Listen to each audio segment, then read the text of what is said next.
দেখে এলাম সদ্য রিলিজ হওয়া বাংলা সিনেমা দুর্গাপুর জাংশন। তো কেমন হলো সিনেমাটা? এই বাংলা সিনেমাকে হিট করাতে কি দর্শকদের সিনেমাটার পাশে দাঁড়াতে হবে, বসতে হবে, শুতে হবে? সব প্রশ্নের উত্তর দেব, কিন্তু তার আগে প্লিজ চ্যানেলটা সাবস্ক্রাইব করে দিন। আর আজকের ভিডিওটা লাইক করতে একদম ভুলবেন না। হয়ে গেছে সাবস্ক্রাইব আর লাইক করা? তাহলে এবার শুরু করছি the complete analysis of Durgapur junction. প্রথমেই কথা বলি ছবির ঘরানা নিয়ে। দুর্গাপুর জাংশন একটা সাসপেন্স থ্রিলার ধর্মী ছবি। সাসপেন্স থ্রিলারের মজা হচ্ছে যখন আপনি একটা সিনেমা এরকম দেখতে বসবেন, আপনাকে দর্শক হিসেবে অজস্র প্রশ্নের মুখোমুখি হতে হবে, কিন্তু সেই প্রশ্নের মুখোমুখি হয়ে আপনার বিরক্ত লাগবে না, উল্টে মজা লাগবে। মনে হবে নিজেই গোয়েন্দা হয়ে যাই আর এই সমস্ত প্রশ্নের উত্তর নিজেই খুঁজে বার করি। আর সাসপেন্স থ্রিলার ধর্মী ছবি হিসেবে দুর্গাপুর জাংশন কিন্তু বাজিমাত করেছে। এবার কথা বলি সিনেমার গল্প নিয়ে। দুর্গাপুর জাংশন সিনেমার গল্পটা সত্য ঘটনা অবলম্বনে লেখা। বিদেশে ঘটে গিয়েছিল একটা নারকীয় ঘটনা, সায়ানাইড মিশ্রিত ওষুধ হত্যাকাণ্ড, এবং এই হত্যাকাণ্ডগুলোকে নিয়ে একটা টান টান গল্প তৈরি করেছেন এই সিনেমার পরিচালক অরিন্দম ভট্টাচার্য ও তার টিম। যেহেতু সাসপেন্স থ্রিলার ধর্মী ছবি, আমি আগেই বলেছি, তাই এর গল্পে প্রচুর টুইস্ট অ্যান্ড টার্নস আছে প্রথম থেকে শেষ পর্যন্ত, কিন্তু তার জন্য ছবির যে স্বাভাবিক গতি বা ফ্লো সেটা একবারও বিঘ্নিত হয়নি।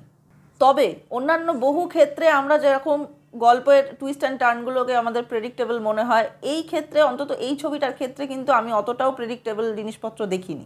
গল্পের স্বার্থে গোটা সিনেমাটাকে একটা স্লো বার্ন ট্রিটমেন্ট দেওয়া হয়েছে, যে কারণে সিনেমার প্রথম হাফ আপনাদের অনেকেরই মনে হতে পারে একটু স্লো যেন চলছে, কিন্তু আসলে সেটা নয়।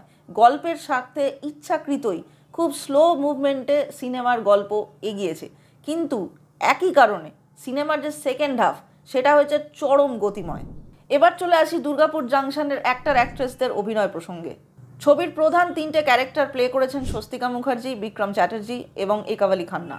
যেহেতু ছবিটা অ্যাকশন নির্ভর, তাই এই ছবিতে পুলিশের চরিত্রটা যথেষ্ট রাফ অ্যান্ড টাফ হওয়া উচিত ছিল, এবং সেক্ষেত্রে বলতে পারি যে বিক্রম চ্যাটার্জি চরিত্রটার প্রতি পুরোপুরি জাস্টিস করেছেন, এবং তিনি যতক্ষণ স্ক্রিনে ছিলেন তার প্রেজেন্স, তার শরীরী ভাষা এবং ডায়ালগ থ্রোয়িং ওয়াজ আউটস্ট্যান্ডিং।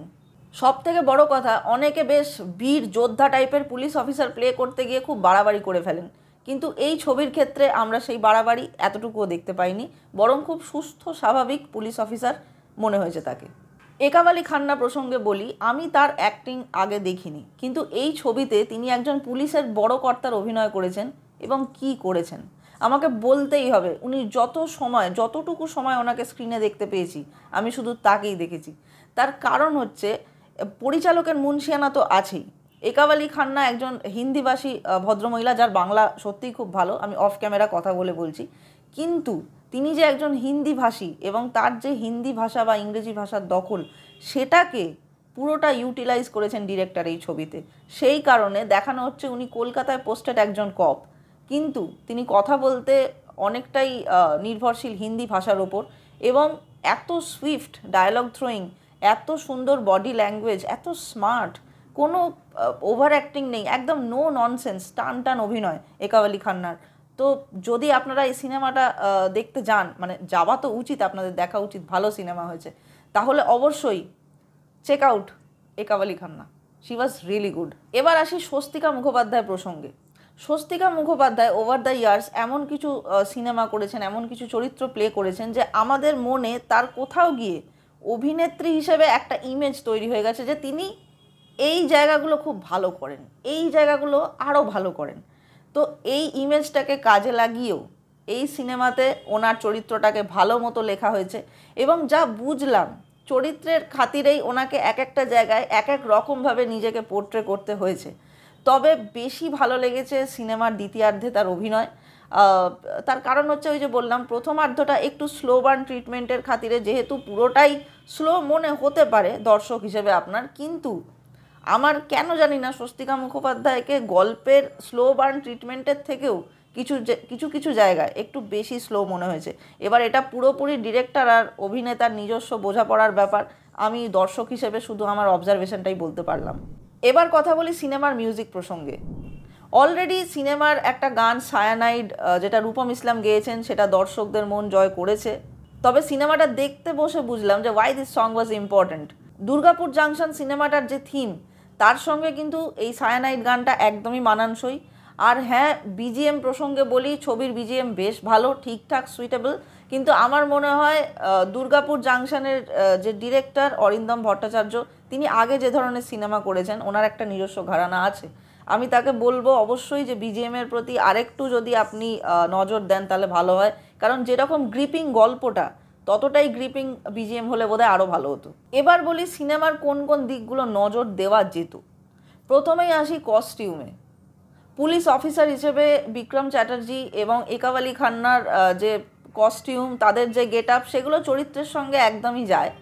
কিন্তু ক্রাইম রিপোর্টার হিসেবে স্বস্তিকা মুখোপাধ্যায়ের যে ধরনের সাজ পোশাক আমি সিনেমায় দেখলাম, সেটা আমার খুব একটা ঠিকঠাক মতন লাগেনি।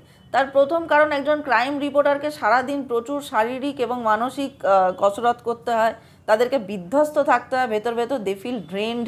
এবং এতটা ড্রেন্ড ফিল করার পরেও কেউ অত ডিজাইনার ব্লাউজ, ওই রকম শাড়ি এবং কয়েনওয়ালা হাড় পরে অফিসে যান, এটা আমার একটু বেমানান লেগেছে। আচ্ছা, দ্বিতীয় ঘটনায় আসি। নিউজ চ্যানেলের যে ক্লিপিংগুলো আমরা দেখছিলাম, যে সময়টা দেখানো হয় যে এই ঘটেছে শহরে, এটা ঘটছে, ওটা ঘটছে, সেই সময় অতটা ইম্পর্ট্যান্ট একটা জায়গায় চ্যানেলগুলো কিন্তু সবসময় নিজেদের মার্কেটিং করতে ব্যস্ত থাকে। অর্থাৎ আমরাই ব্রেকিং নিউজটা দেখাচ্ছি, কিন্তু সেই খবরের ক্লিপিংয়ে চ্যানেলের কোনো লোগো ছিল না। এদিকটা দেখলে খুব ভালো হতো। আরেকটা দিক নিয়ে কথা বলি, ছবির সাবটাইটেল। বাংলা ছবিতে ইংরেজি সাবটাইটেল দেওয়া হয়েছে, খুব ভালো কথা। কারণ অনেক দর্শকই আছেন বাংলা ছবিটা হয়তো দেখতে পছন্দ করবেন, কিন্তু ভাষার কারণে হয়তো সবটা বুঝতে পারবেন না, তাদের জন্যই সাবটাইটেল রাখার ব্যবস্থা। কিন্তু সেই সাবটাইটেলে যদি অসংখ্য বানান ভুল থাকে, তাহলে কিন্তু খুব চোখে লাগে। এদিকটা পুরো টিমের খেয়াল রাখা উচিত ছিল। জানি না কী করে এটা মিস হয়ে গেছে, তবে আগামী দিনে যেন এই ভুলগুলো না হয় সেটা দেখতে অনুরোধ করব। এবার সিনেমা প্রসঙ্গে ওভারঅল ভার্ডিক্ট। দুর্গাপুর জাংশন আপনারা দেখতেই পারেন, এই এক কথায় আমি বলতে পারি। কারণ সিনেমাটা সত্যিই ভালো হয়েছে। ইদানিংকালে আমরা যে ধরনের বাংলা ছবি দেখি, অনেকে বলে কি ন্যাকা ছবি, আর কোনো গল্প আছে তো সাউথের কপি, ধুর ফালতু ফালতু মারপিট করে যাচ্ছে, কোনো মানে নেই, মাথামুন্ডু নেই, খালি বড় বড় কথা, এটা একটা সিনেমা হয়েছে। এই সিনেমাটা দেখতে বসলে কিন্তু এই ধরনের কথাগুলো আপনি নাও বলতে পারেন। কারণ দুর্গাপুর জাংশন একটা নো ননসেন্স মুভি। আবারও বলছি, it's a no nonsense movie. কারণ গল্পটা খুব গ্রিপিং, অ্যাক্টর অ্যাক্ট্রেসরা খুব কনভিন্সিং অ্যাক্টিং করেছেন, মেন ক্যারেক্টার বাদে অন্যান্য চরিত্ররা যথেষ্ট স্বাভাবিক, এবং যে ট্রিটমেন্টটা ওভারঅল সিনেমাটার, সেটা একজন দর্শককে প্রথম থেকে শেষ অবধি বসিয়ে রাখতে বাধ্য করে। সিনেমার ওভারঅল ডিরেকশন এবং সিনেমাটোগ্রাফি যথেষ্ট প্রশংসনীয়। এবং এইটুকু বলতে পারি, এডিটিংয়ের ক্ষেত্রেও বেশ নির্মম এডিট করা হয়েছে, যে কারণে সিনেমাটাকে দীর্ঘায়িত লাগেনি এবং জায়গার জিনিস জায়গায় লেগেছে। সো আপনি আপনার বন্ধুদের নিয়ে, বিশেষ করে যারা সাসপেন্স থ্রিলার পছন্দ করে, তাদের নিয়ে এবং পরিবারকে নিয়ে অবশ্যই দেখতে পারেন দুর্গাপুর জাংশন। আমি হাইলি রেকমেন্ড করছি। তাহলে আশা করি আমার এই ভিডিওটা আপনাদের ভালো লেগেছে, পদের লেগেছে। তাহলে প্লিজ চ্যানেলটা সাবস্ক্রাইব করে দিন, আর অবশ্যই ভিডিওটা লাইক করবেন। খুব তাড়াতাড়ি ফিরবো নতুন আরেকটা ভিডিও নিয়ে, ততক্ষণের জন্য টাটা।